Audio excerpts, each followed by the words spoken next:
আপনারা যারা এক ক্লিকে ব্যাকগ্রাউন্ড রিমুভ করতে চান, আজকের ভিডিওটি শুধুমাত্র তাদের জন্য। প্রথমে ফটোশপ ওপেন করতে হবে।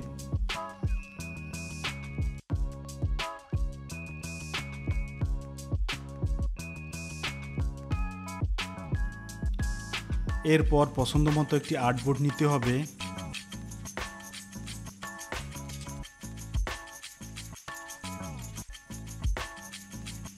প্রথমে নতুন একটি লেয়ার নিতে হবে। আপনাদের পছন্দমতো কালার সিলেক্ট করতে পারেন। এরপর ফাইল থেকে প্লেস এমবেডেড থেকে বা আপনারা অন্য যে কোনোভাবে ছবি ওপেন করতে পারেন।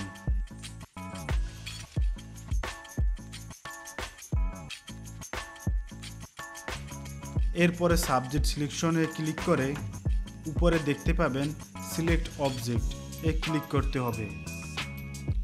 সিলেক্ট সাবজেক্টে ক্লিক করার পরে অ্যাড লেয়ার মার্কসে ক্লিক করতে হবে। এভাবে আপনারা এক ক্লিকে ব্যাকগ্রাউন্ড রিমুভ করতে পারবেন। ধন্যবাদ সকলকে।